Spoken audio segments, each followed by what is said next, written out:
il y a votre monique qui est le budget national 100%, 80% nango et zo kende kaka pour le fonctionnement des institutions. Tant que budget autoza nango awa. Et balandi na biso o ezali loi de finances il y a 2021. Ce qui toque na niveau ya rubrique to komona ndenge bapesi agriculture 2%. Il y a budget national, okay. 2%. Alors, tokomi tuna Nzambe apesa biso mabele oyo ezali kopesa bambo maedele. Mais tozo kokate loso potole yango il faut Pakistan ayokela biso mawa atindi loso. Il faut parme ayokela biso mawa atindi le biso fufu ya kolia. Donc ezali on n'en a pas besoin. Bon, bana na biso esengeli bayeba qu'est-ce que c'est notre pays, quelle est l'histoire de leur pays. Pour être ceux qui basent ici ba classe, bangone ba kokamba mboka. Mais ndenge nini batu oyo bana oyo bo préparer te ba kokamba mboka alors que baeba ki mboka yango te. Ezala na géographie, bato bazotanga que l'Amérique latine est le premier producteur de ceci. La Grande-Bretagne est le premier producteur de cela.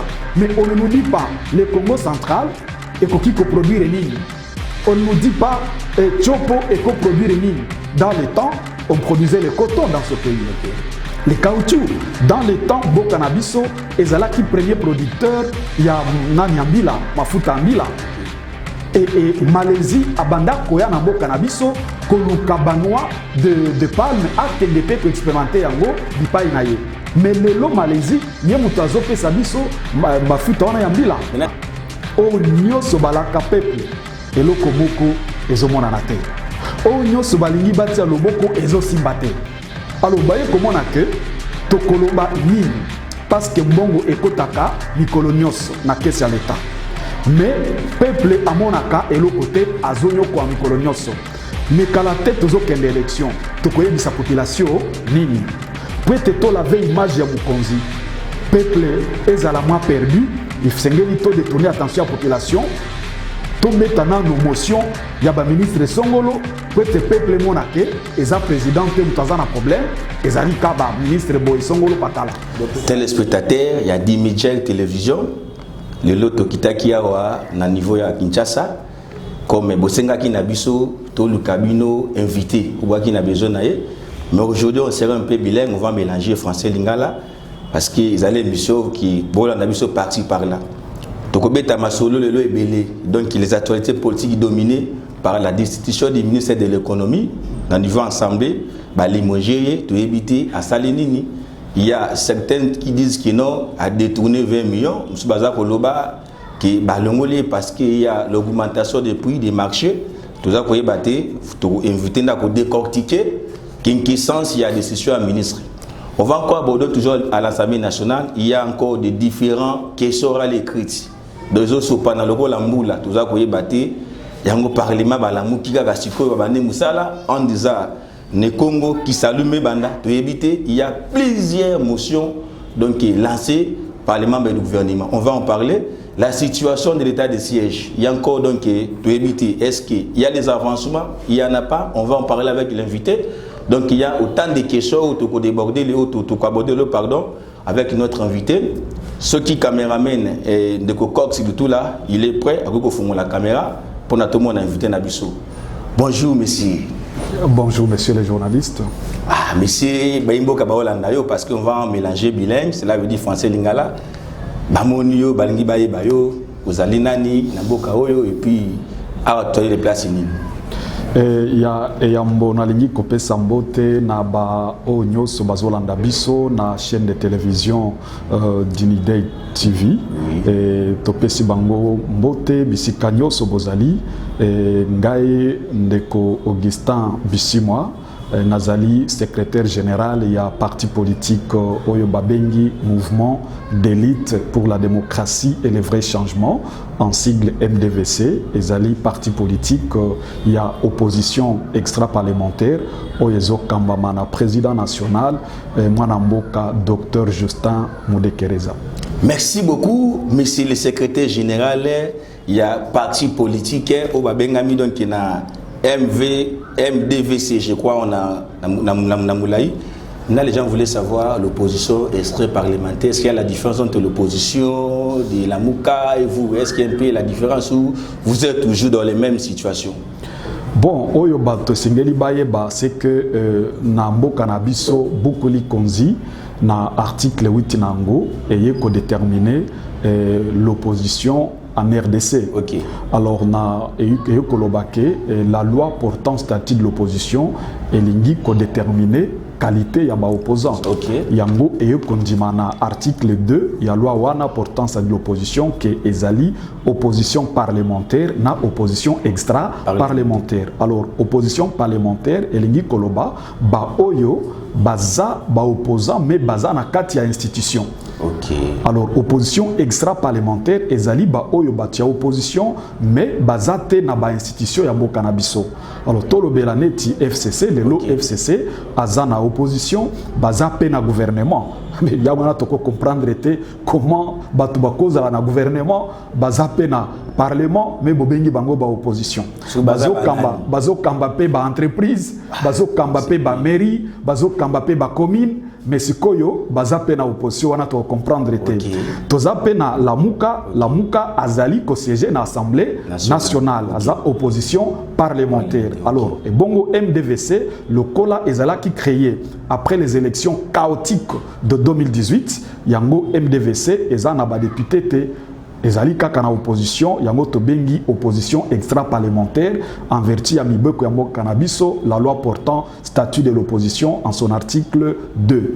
Merci beaucoup Boyoki papa secrétaire ndenga lobby azato azawa comprendre te ba mususu bazali ko siéger na niveau assemblée et même tabana en opposition donc etiko limbo la biso donc mibeko ya mboka ndenge ba définir donc statut à vos ala opposants puis à vos ala opposantes. Alors secrétaire général tu avancer toujours bana boké parti na bino ça fait combien d'années et puis bah niveau organisation et fonctionnement parti ils ont vu la Kinshasa vous allez étaler par toute la République. Moi na mboka il faut koyeba que MDVC ezali parti national. OK. Et ezala qui enregistré na ministère intérieur et sécurité banda le 20 septembre 2020. OK. Donc banda lelo tozo kende 2 ans depuis que parti ezali agréé na ministère intérieur et sécurité. Est-ce que parti ezaka na Kinshasa? Non, tozo développé programme il y a implantation sur toute l'étendue du territoire national.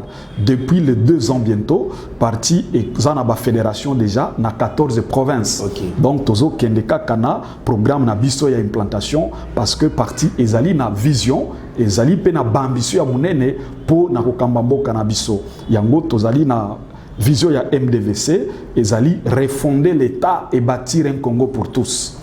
Elingi Kolobake avec son président national le professeur Dr Justin Modekereza ozala kimoko ya ba collaborateur ya Floribert Chebeya alobi ke mboka na biso banda 60 ezo piétiner to éviter est-ce que baloka biso yango alobi non esengeli to sangana to kende ko réveiller conscience collective to mituna nini oyo ezo kende te epa ya biso yango alobi to refonder l'État et bâtir un Congo pour tous. Vision wana ezali vision salvatrice pour na peuple congolais mobimba.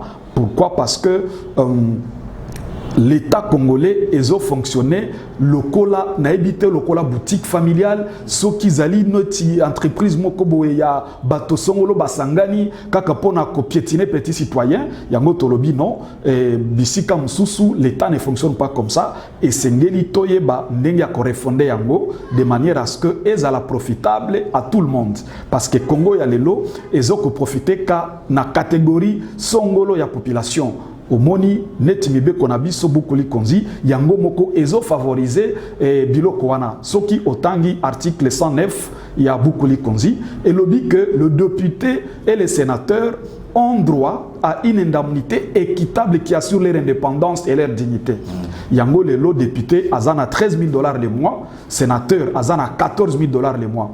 Et bongo tomitu na pona nini babundaka po bakende gouvernement et lingi kolakisa ke gouvernement ezo futa peut-être double koleka parlement. Donc ce qui opesi mongwana nyoso tout pesi yango député, opesi sénateur, opesi ministre et puis article ne lobby que après leur mandat de 5 ans, bazali na droit il y a indemnité de sortie égale à 6 mois de leurs émoluments. Alors ce qui opesi bango au lobby 13 000 fois 6 opesi 500 députés, 13 000 fois 6 opesi 108 sénateurs. et que ça les makan ndenge wana na ba ministre ba conseiller na bango ba dirkabe na bango ba députés provinciaux ba ministres provinciaux bon on c'est la grande institution ozo comprendre yango tomoni que tilelo budget national 100% 80% nango ezo kende kaka pona fonctionnement des institutions. Alors professeur Atuni mikolo nini oyo mboka na biso to développer yango parce que ezali na lac le plus poissonneux du monde, pas d'Afrique, du monde, mais tozo kende ko somba bambisi libanda.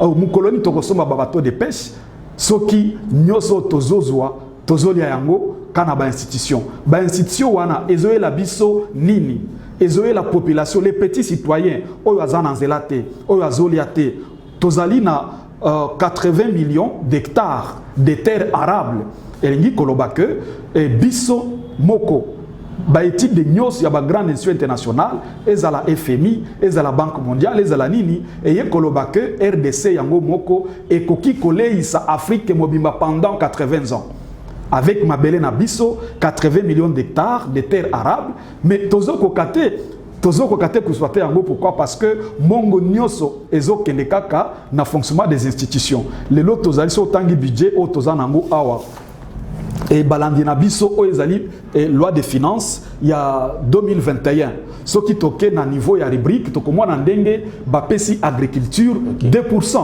Il y a budget national 2%. Alors to komi tuna Nzambe apesa biso mabele oyo ezali kopesa bambuma ebele mais tozo kokate loso potole yango il faut Pakistan ayokela biso mawa atindi loso il faut pame ayokela biso mawa atindele biso fufu ya kolia donc ezali pasi pona mboka na biso yango tolobi te elingi koloba ke Sun City apiéja biso yango na constitution et Sun City wana pe il faut toyeba ke après yango bukuli konze na biso premier projet ezala ki élaboré ezala ki proposé par la France or tebi keza bamboka msusu oyo to bengana ki tant que bengana ki bango l'air tozoluka indépendance baselika ki na koselika na bango balancer biso défi to komona ndenge bokozala indépendant alors yango baye kosala nyos o balingi tozana ba problème endogène o yakati toza pena ba problème exogène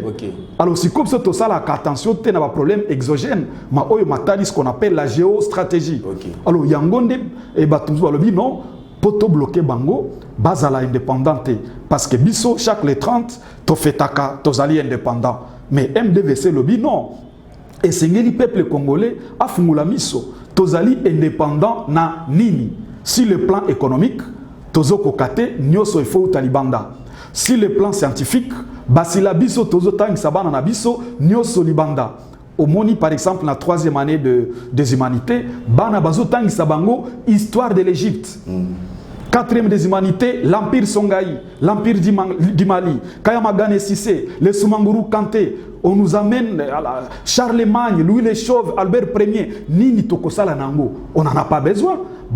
Bananabiso et Sengeli Bayeba, qu'est-ce que c'est notre pays? Quelle est l'histoire de leur pays? Peut-être ceux qui basent ici ba classe, bangone bako kambamboka. Mais ndenge nini batu oyo, bana oyo, bo préparer te bako kambamboka alors que baeba kimboka yangote. Et dans la géographie, Batobazo Tanga, que l'Amérique latine est le premier producteur de ceci. La Grande-Bretagne est le premier producteur de cela. Mais on ne nous dit pas le Congo central et qui coproduit Renini. On ne nous dit pas Chopo et coproduit Renini. Dans le temps, on produisait le coton dans ce pays. Les caoutchouc. Dans le temps, Bokanabiso, et là qui premier producteur, il y a Nanyambila, Mafuta Ambila. Et Malaisie, Abanda, Koya, Nambo, Canabiso, Koluka Banois de palme, a Kendepe, ko expérimenté yango, di pa inaye.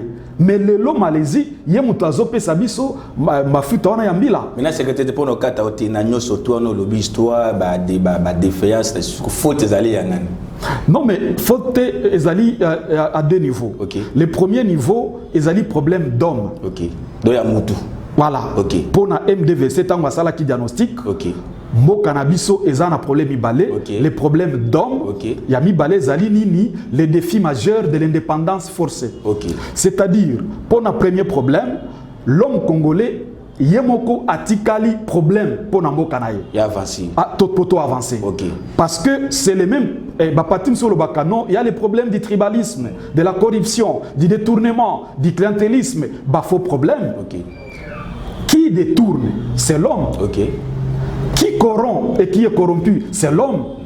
Qui concourt au tribalisme? C'est l'homme. Et donc le problème de notre pays d'abord et en premier, c'est l'homme. Et c'est Ngelito travailler mingi pour te réveiller conscience ya Moutouana à comprendre que azali facteur important, il y a développement. Ce qui toque économie, to comment on a que économie zana ba facteur, il y a développement. Premier facteur, azali les facteurs capital humain. Ce qui n'est pas capital humain, ils ont posé problème et c'est ngeli koyeba que mukolo mokote toko kende na développement te. Na pesa yo exemple l'homme wana mutuana azangi pe l'amour du prochain. Parce que tango yo kike bato ba détourner 450 millions de dollars. Ba fond Covid oyo ba détourna ezali plus de 900 millions de dollars. Vous comprenez. Donc elingi kolobake soki motoye moko akoki ko détourner mbongo wana nyoso tout ezali kolobake azangi bolingo ya moninga. L'amour du prochain il y en a pas. C'est que c'est ngeli to travailler mingi parce que Nzambe Yesu atikela biso nani moko alobi l'amour du prochain. Aime-toi, aime ton prochain comme tu t'aimes toi-même. Je vous laisse la paix et l'amour. Mais soki sikoyo bolingo wana ezate. Comment est-ce qu'on va construire le pays? Nous ne nous aimons pas. Et mindele batumsusu bazali banda ya mboka oyo bazota la baswa la projet de balkanisation bango bayo bayeli biso ba réforme o ezangatina peut-être tokende ko kabwana. Donc peut ba réforme on a ko s'adapter na réalité ti ya ba congolais. Non, yango tolobi na vision na biso wana refonder l'état et bâtir un Congo pour tous. Et lingi koloba ke tozali na 5 piliers principaux. Ya liboso ezali les réformes des politiques publiques de l'état. Et lingi koloba que ba politique publique oh l'état na biso azo salela ezali dépassé. C'est-à-dire ezali adapté te nengolobi na ba réalité na biso. Toye ko copier kaka ndenge mususu ndenge batusu bazo vivre o biso tozana ba réalité na biso. Nous sommes un pays naturellement coutumier. Nous tobosana kiango or ba chef coutumier de l'eau soko talibio komona ke basi bazu pouvoir na bango. Ezali sous-souté. Or, dans les temps, batona butunanga mona bango, bazala qui n'a pouvoir coutumier, o ebanda ko sangisa bango. On dit non, nous chez nous, on ne peut pas faire ça. Nous chez nous, notre coutume n'accepte pas ça. Mais baye ko sabino balobi non, Jésus aye ko buka mibeko ya coutume. Mais qui vous a dit ça? O ezali ko copier libanda. Nous devons faire très attention. Et là, s'il y a des chefs coutumiers qui nous suivent, notre pays a sa vocation. On doit faire très attention par rapport à ça. Et nous pensons qu'il importe que Tokenda réforme Oyo et Zanati na Pombo Kanabiso et Kendeliboso. Merci beaucoup, Bemboka Bolandi, secrétaire général. Apprécie vraiment beaucoup, il y a vision, il y a parti Nabango. Je crois que tu as organisé une mission prochainement uniquement pour la partie. Avec un peu de épingler les détails. Notre autorité politique et secrétaire général outil que avocat Makambebele Belawa tout comme on a récemment ministre de l'économie destitué au niveau de l'Assemblée nationale. Il y a beaucoup de choses qui se disent Moussous Balobi ministre Balongolé parce que l'augmentation il y a plus biloko leki est incapable de stabiliser plus biloko. Moussous Balobi acquisé Balobi ministre de l'économie a détourné 20 millions de dollars. Bon, sous ce lobby qui non tellement de billets d'avion, ils ont dit que commissaire AG secteur na malamté. Bon, sous ce lobby, opérateur économique ba corrompa qui est passé ba qui na ba litif ba fout à l'état. Le télémela qui ba mondé ba pesi ba député Mosolo ba longolier, il y a makambi bizarre que c'est passé. Alors, ba imboka ba lingi ba savoir na 2 points. S'il est prêt à procéder, il y a motion contre le ministre de l'économie. Est-ce qu'ils allaient respecter et puis d'aider? Baza ko reprocher nanini. À vous la parole. Mwana mboka nakanisi que likambo wana o etali ministre de l'économie et ezali stratégie. Ba stratégie wana tomesana ngo et sengela ki peuple na biso azala distraité.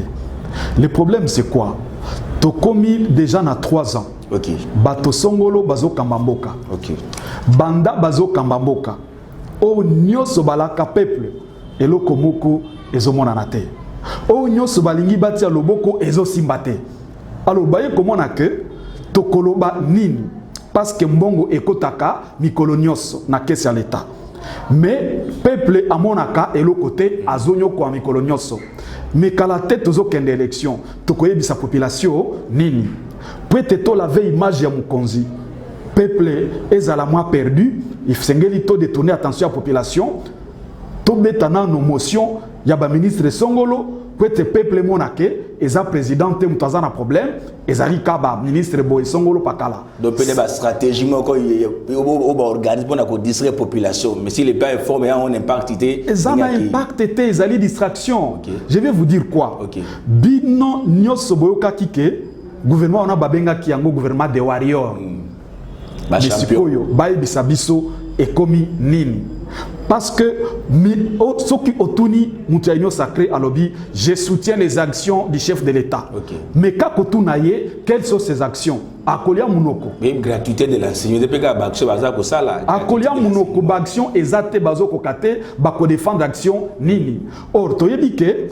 ceux qui ba résister ou insister ba ko ebisa yo non la baisse des billets d'avion mais entre temps ba kuta ki cet avion lelo ba komi kan avion moko musone ki wa yango nazomi tuna bazoko kako gérer te yango nyoso evandi nango il y a pas de pièces de rechange il y a pas moyen d'entretenir tout ça evandi nango ekufi baye kozwa mususu na Kenya balobi Kenya Airways asunga bango na ba avion oyo bakozwa en location banda bazwa yango bazofuta te Kenya zui yango récupérer yango dit je ne peux pas accepter que bo utiliser ba avion nanga alors que bozo futate incapable de payer non peut dire juste tu auras un avion moko na Congo jusqu'à si les lots ont un avion moko na Congo Airways alors elingi koloba que ministre o babanda ko kumisa oh non le ministre de warrior économie mais soki ministre oyo azali penza makasi les meilleurs des meilleurs accueillis par incompétence c'est un message messieurs. Et c'est le peuple à comprendre que le meilleur des compétents est tombé par incompétence. Et les Nikolobakebao Batikali na Kolobanini. C'est des incompétents notoires. Alors, deuxième élément, et c'est le Toyeba. Na parlement Oyo, Nenge Tozaki Nango. Bato Bazo Baloba qui non tozi majorité. Baloba Bazo Ibisabar Tote Bazo Kiango Nenge Nini. Parce que voler n'est pas bon. Okoki Koiba. Bazomo na yote tango comme pas na yo au comment sepela mais yeba que les jours d'un voleur sont comptés au bout du doigt. Mais maintenant qu'est-ce qui se passe à l'Assemblée nationale? Il se passe là un jeu d'alliance parce que 3 awana batobalia kimbo na bango ndenge balingi les députés les billets verts pour ba kende majorité mais les lots tozo kende élection bakon ezo se dessiner oyoka ki que conférence moko ezo sale na Katanga prete bana Katanga basangana bayokana baloba lisolo moko. Alors qu'est-ce qui nous dit que l'FCC ensemble bakoti coalition te na parlement prete basala makambo et sengeli peuple et comprendre que bajemoko eko bandaboye ba oy ba matsaki mapeka na limité tozu majorité 3 ans après si c'est ko balukanef yango tozo kende parce que tali bien initiateur ya motion et puis INCP Vital Kamerhe oyoka ki ke trio KKK et ko kiko banda makambo alors trio Katumbi Kabila Kamerhe et ko kiko sangana parce que initiateur ya motion zalaki honorable Crispin Mbindule Mutiayense. Okay. Mutu azwa ki penza décision ya kokende convaincre parce que banda kabunda longwa assemblée nationale wana. Okay. Oyo atikali na commandement ezali Eliezer Tambwe. Okay. Or Eliezer Tambwe on a ko lupang. azalaki moko ya ba oyo penza babunda ki pona majorité ya Tshisekedi. Okay. Mais ye mutu pe akweisaki azalaki na lisanga ona kokweisa ministre warrior oyo azali meilleur des meilleurs ya Tshisekedi. Elengi kolobani ni que na côté wana esengeli tolanda très bien. Alors j'ai ekobeta manenge nini batu ya INC batu ya ensemble bakobanda ba passer ballon ba beti yango na média batu ya FCC lokola baibani ndenge ya mabe bakobatama mais sikoyo bakoya koyara na renfort ya 150 députés na bango et bakisi eloko moko match betami na Assemblée nationale. Donc tozo kene na ba zone de turbulence moko boye oyo limité bazo ganga mais ba éviter que batumsu bazo travailler na se. Donc voilà un peu protocole ba na niveau de l'Assemblée nationale. question orale mususu euti kokwe ya pona ils ont belé contre le ministre de transport, tout le monde contre le ministre Kibasa, contre le ministre intérieur, plus de 4. Sur l'électine de ça, c'est qui est dans niveau ensemble qui salue mais ce qu'on est bané dans minute nous ça là. Ezak qui salute, ezali likambo ya élection. Oui. Le problème c'est quoi? Ba député on est aux hommes na bango pe. Bazana pression populaire. Parce que la population, likambo moko ezo simbate, peuple azoko kate. Tout monte comme pas possible. Et ce qui bazo le bakeno, ils ont problème à Ukraine, mon frère. C'est depuis l'année passée que peuple, depuis 2020 que peuple azonyo kwama. 2020, président Lobby, ezali année sociale. Et kenda ki boye tout le monde qui est l'autre côté. 2021 à Lobby qui salue mes bandas. Ça signifie que 2020 à reconnaître que rien n'a été fait. 2022 à Lobby, c'est maintenant que le développement du pays doit commencer. Mais osez se moquer nanani, monsieur Tshisekedi. Nous ne sommes pas vos enfants. Nous sommes un peuple grand. Et vous n'allez pas nous diriger comme vous voulez. Donc, 3 awana, yo kanisi ke mbongo ya l'État. Ezoko taka kabino bozoli ango, peuple ezonyo koma. Nous ne sommes pas vos marchandises, monsieur. Et donc, c'est pour dire que là, il y a un problème. La pression populaire n'a pas quartier, n'a pas avenue. Député Azonio Komalelo, Azoko Kate, Soki Bazo le Kanaba quartier. Oh non, union sacrée, bon renouveler mandat, c'est qu'elle Bazo Sabango, Wapi Mbongo Yaram. Yango Mitona Bazo Zoua. Et donc, na Mitona Wanatu, Bazo Tona Bango, Nengeni Nisaki Yalo Semati. Alors, Bazoko Kate, il faut pas ça la nini, Yango, il faut pas la kisake, Bango Bazo Salam Salam, mais en réalité, Ezali li Sanga Moko Boe Oyo, Yakopola. Bango moko et bango nyoso penza et sengeli tobaka bango na retraite politique pour être to refonder l'état na 2023. Merci beaucoup mon amboka toko ba toujours et tout kolanda moi escalade au niveau ya Katanga entre bandeko na biso ya Kasai na bandeko na biso ya Katanga to mona ki récemment batumbi ba infligé ya chef de l'état na niveau ya Lumbashi na ba propos ya député oyo nan Dominique Mulongo alobi ke ba Kasai ba komi kunonde Katanga e ba komi belé et ba komi kolia ba mbwa parce que ba mesana na ba mbwa na kati ya banda comme ce sont des Kasai ba komi kolia ba mbwa moi tibila c'est koti minasko lectine nous ozo komona makamuni surtout on a qu'est-ce qui va se passer na Katanga entre les Kasai et les Katangi en tant que leader politique biso MDVC ya yambo el singeli to condamner tribalisme wana okay. Parce que et commis ça fait très longtemps qu'on n'a pas connu ce genre de choses dans notre pays. Pourquoi ayez seulement maintenant? Parce que la vérité est que ceux qui libota et zana papate okumona bana bakomo kotela na bango moko, c'est un problème de gouvernance. Et donc, comme on l'a dit, que les poissons pourris par la tête, c'est un problème sérieux. Le chef de l'État lui-même avait dit que ceux qui est le komoko est aussi batté parce que tu as un problème, il y a coordination, il y a pilotage. Donc, au côté avion, Bolingibo décoller, pilote azate. Mouta okamba avion azate. Coordination, coordonnateur azate. Et le premier ministre azate. Donc, Ezali Makambo au chef de l'État a si déjà tranchant. Il y a un problème de coordination et de pilotage. Il n'y a pas de président, il n'y a pas de premier ministre, il n'y a pas de gouvernement, il n'y a rien du tout. C'est ce qu'avait dit Tshisekedi. Je le salue en passant et je soutiens ce qu'il a dit. Donc, c'est pour dire que ce qui bloque Izokota déjà, il y a tribalisme, c'est parce qu'il y a un problème de gouvernance. Parce que l'autorité de l'État est dans la rue. On n'est pas gouverné, on n'est pas dirigé. Au Kutinga, Awanazo, Sala, ba exploitation à ba dossier. Ok. Au Nyoso, Euti, ba province, Belé, ba dossier Zali Awa. Et l'Ingina Sala Nini n'a exploité Yango, et puis n'a décidé. Mais tous un problème parce que ceux qui ba conseiller ba sali ba nos techniques, ba gouverneur ba tindi état du territoire na bango, ba chef de territoire, ba conseiller ba tindi Nyoso pas ya président de la République, ba signataire et tondi na bureau naïe. Ndekwaza na tante ya exploiter Yango. Tant exact parce que tout le temps on a voyage et c'est un problème que nous avons. Aux moins on a signaté na bureau na et tondi à sakanate. Ba conseiller tozonyo ko la bango pamba.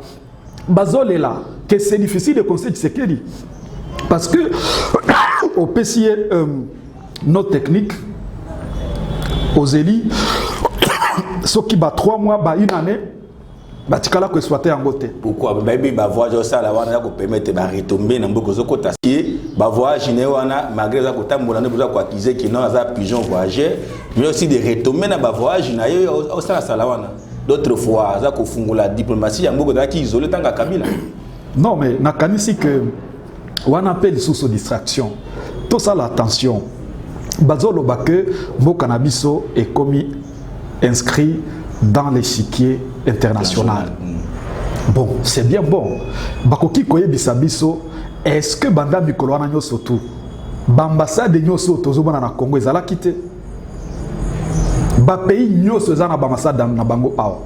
Belgique, Union européenne, Amérique, tout ce que bolingi bazana ba ambassade na bango awa. Elinga kikoloba nini?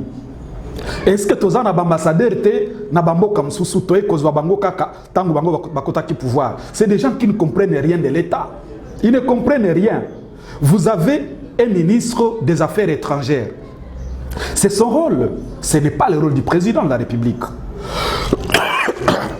Excusez-moi, chers téléspectateurs. Mais maintenant, par rapport à Onyo Soto, banda bazo sala ba dépense ya ba sortie et yeli biso nini. C'est ça le débat. Donc, on a condamné en réalité tribalisme wana les Kassaïens.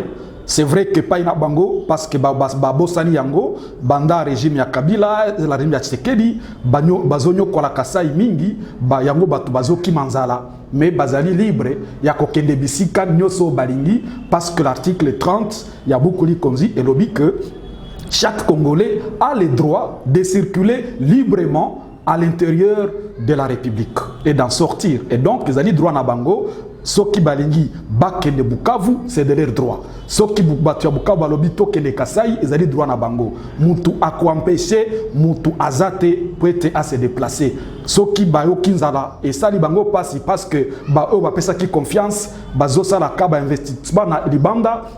Balobi non, ça ne va pas Tokima. Et ça droit na bango ya koluka là où il y a mieux. C'est ça le problème. Merci beaucoup Toko, bah toujours tout chité. Donc tout peut si naimoko la patronne donc Bibish Miasinga, tout peut sombo te sur Rosali, tout peut si pembote na de konabiso na niveau majesté donc de ko samba, tout peut sombo te na de konabiso cameraman corps tout peut sombo te Toko bah toujours secrétaire général état de siège banda ba décrétaki. Dans le niveau de la biso to compter je crois que 10 20 prolongement nango to éviter tout dans récemment on a niveau ya STM 23 et Koti ba beti FARDC Kinshasa wa silence radio M23 ba confirmer que non ba frapper FARDC tout dit comment on a ba bombardement puis je crois bombe tout ça les ba kufi je ne sais pas lecture ni nos hommes na niveau ya ST solution ni na partie na bino au besoin proposer pour na mettre fin na bati wa ST wana.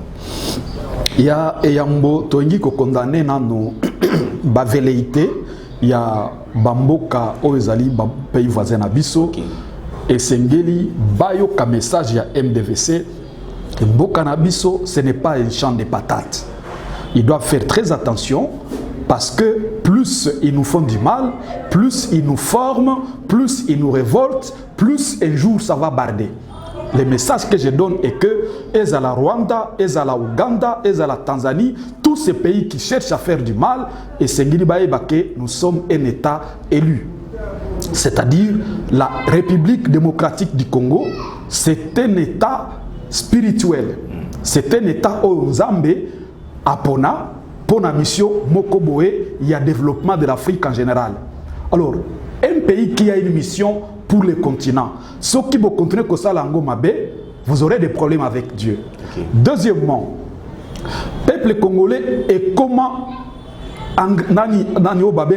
adrénaline et comment mata et comment mata comme à niveau mokoboy oyo kalate ceux qui va vérité wana et continuer ba pays wana oyo et boy coopération bilatérale nenge sengeli gagnant en tout cas nakanisi que éco risqué et ça la détruit. Wana message n'a pas si sengeli basa l'attention tous ces gouvernants qui font mal parce que les alliés problème pays yaba imbokate. Ce n'est pas un problème de Rwandais, c'est un problème d'un gouvernement quelconque qui a un esprit satanique. Et là nous disons qu'ils doivent faire attention, notre pays n'est pas à vendre. Alors qu'est-ce qu'on peut dire par rapport à ça? M23 ezali na base nango na Uganda na Rwanda. tozali na mécanisme de suivi d'accord cadre d'Addis Abeba. Mécanisme wana est tracé biloko ebele et lobi que ba pays étant membre ezali kopesa ba information en temps réel sur les menaces des frontières des pays. Mais maintenant, ndenge nini M23 akobanda bitumba contre biso baza na Uganda, baza pe na Rwanda, or badmoka mibale wana bazali signateur de l'accord cadre d'Addis Abeba. Pourquoi il ne nous informe pas? M23 pour abanda bitumba et sengeli azala armée. Comment ils peuvent s'armer dans des pays signataires de l'accord cadre d'Addis Abeba et que ces pays ne nous informent pas? Entre-temps, Tshisekedi azali na partenariat privilégié na Rwanda. Alors, est-ce que bako expliquer biso nalingi obenga bango ba expliquer peuple mobimba quel est le contenu du partenariat privilégié? J'insiste sur le terme obabengaka privilégié. Pourquoi ezali partenariat privilégié? Et donc, on va assister à quoi si on ne fait pas attention? Tu se rappelles que vers les années passées, Ouganda na Rwanda, babundaki na sol congolais côté ya Kisangani. Il y a des dégâts énormes. Si RDC et Kendaki na tribunal international, Ouganda azalaki sommet ko futa biso des milliards de dollars. Est-ce que futa ngo pour bobengisi Bugande baya na so de la biso makamba ADF yango nde likambo sikoyo parce que bango batala ka bien. Soki mboka songolo ezo kamba mate wana tokoyeba ndenge ya ko jongler. Lokola bazu président o azo comprendre de l'autre côté, bon, ezali occasion hein, to distraire bango et loko ya mbongo wana nyoso tout et bosanama. C'est ça le combat. Rwanda a signé accord que Uganda a signé accord que azo tongela biso ba kilomètre belé ya Banzela. S'il vous plaît. Au niveau de l'Ouganda, il y a des routes ridicules, s'il vous plaît, plus que les nôtres. Mais Balini va tongela biso. Balini va tongela biso na mbongo na bango. C'est quoi cette histoire? Ezali problème ya ba minéré. OK. Tshisekedi a outi ko signé ba accord minéré avec le Rwanda. OK. Oh mais c'est Kagame yoza na usine na yo raffinerie ya or banda lelo o banda ko sunga biso ko raffiner or na biso. Or usine wana Kagame atonga yango na 5 millions de dollars. Biso lokola toza na 5 millions de dollars te Rwanda sunga biso. Ezalaki occasion ya kopesa Rwanda minéré oyo banda koiba cette fois-ci ba pesi na bopete nyonso. Tu te rends compte? Oui. Ce qui otoni batu ya présidence balobi non, on n'avait pas de choix parce que Rwanda abundaka mingi contre biso pona ba minéré et sengala topesa ye topesa yango azwango pamba. C'est quoi cette histoire? Alors le Rwanda a compris, l'Ouganda a compris que non, bae kopesa Rwanda minéré nyonso. Tokosala nini? Alors, to développer ba projet ridicule, toko si gouvernement ke to tongela ye Banzela. Or, tango ba kobanda ba projet wana ya kotonga Banzela, bakosala nyonso po ba clôturer ba chantier. Au mona kitango bazo tonga ba so de muto awa. Ba clôturer ki ba chantier. Alors na côté ya Uganda koya ko clôturer ba chantier na ye nyonso abandi ko soit ba minéré na niveau wana. Alors Rwanda tango comprendre que lobi mais c'est Tshisekedi yo ti ko signer na ngaba accord ya exploitation de l'or. Mais au PCP Uganda pe asala Banzela on a ebike bazo ya pona ba minéré. Mais c'est quoi cette histoire? Yango Rwanda sikoyo ala musi likambo ya M23. Donc ezali likambo ya ba minéré des conflits d'intérêts et sengeli to travailler solution tuna kizali nini. OK. Nama mukusi. La première solution est sengeli nano bonne gouvernance. OK. Tangu nani banda ki état de siège. C'est l'obukuli konzi et sengeli ezala ya courte durée. OK. Mais bolobi nini o basoda na biso bobunda pona mboka makila pona ekolo mbongo ezate serrer la ceinture bo défendre quand même ekolo. OK, même 80 000 francs bozo yango problème ezate. Balobi OK pesa mundu kitoke ne kobunda parce que mbongo ezate to serrer ceinture. Tangu bandi état de siège yo kolo mboka président de la République ozui 27 millions de dollars au sombi badji pepona ba député na ba sénateur mais basoda bazolanda eloko wana bazomona biloko zo sala abo ati po aloba ki kemongo ezate to serrer ceinture makila pona ekolo te komona kemongo ezali. Ah, c'est quoi cette histoire? Yango siko ba osala nini bazo sala pe ba sabotage entre bango na bango. Okay. Bosumbi minduki tant bosombi yango kosomba minduki wana bomemeli yango basoda bayoki kembongo bazo sakana na mbongo. Oh, ministre de la Santé Eteni Longondo. Oh, Vital Kamere, 450 millions de dollars. Oh, Intel, tout ça. Donc, oh, Mwana Tsekedi, Azo fêté anniversaire na jet privé, tout ça. Donc, Bazo Landabilo Kwana Nyosotu. Ba détournement, ba nani ono ya dépassement budgétaire. Nyosotu, Bango pe Bazo Land. Parce que Bazabato. Ok. Faites attention, Bazabato, Bazape na ba famille na Bango. Alors, qu'est-ce qu'ils font? Bah, lui, on n'a pas de choix. Oh, Azali na arme ya munene. Ateki yango, il y a des rebelles. Les rebelles appellent si mbongo, atini libana nae, bana balié. C'est ça le débat. Et donc, la première solution d'abord, c'est la bonne gouvernance et la redistribution juste des richesses nationales. Au Ezali, deuxième pilier, il y a vision, il y a MDVC. Voilà un peu, on a aussi Kolobanali, Kambetali, Maui Mazole, Kanivo, il y a état de siège, mais en finissant par là, je dois vraiment féliciter nos FARDC qui se battent jour et nuit. Nous connaissons leurs difficultés, nous connaissons le problème d'encadrement qu'ils ont, mais nous les encourageons quand même. Et dans ce pays, continuer à couper sa confiance dans FARDC na biso, le problème seulement, c'est le pilotage et la coordination. Merci beaucoup, Tokuba Totke Sisi Nabiso Asuka, secrétaire général de Moukousé. Naoki lui makambe belé à ba manque de bonne gouvernance, voilà, cela veut dire que non, Moukousé Congo a souffrir en termes de leadership. Maintenant d'ici là, ça reste encore 18 mois Toki na maponami. Nandengo pessimisme donc historique, ba défaillance bien na mboka na biso.